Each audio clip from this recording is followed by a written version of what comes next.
And if you wish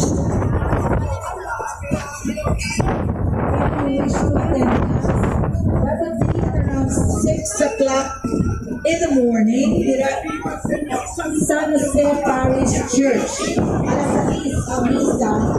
Tapos, isa ka oras, diretsyon na kamo din sa Dinagyang Grandstand.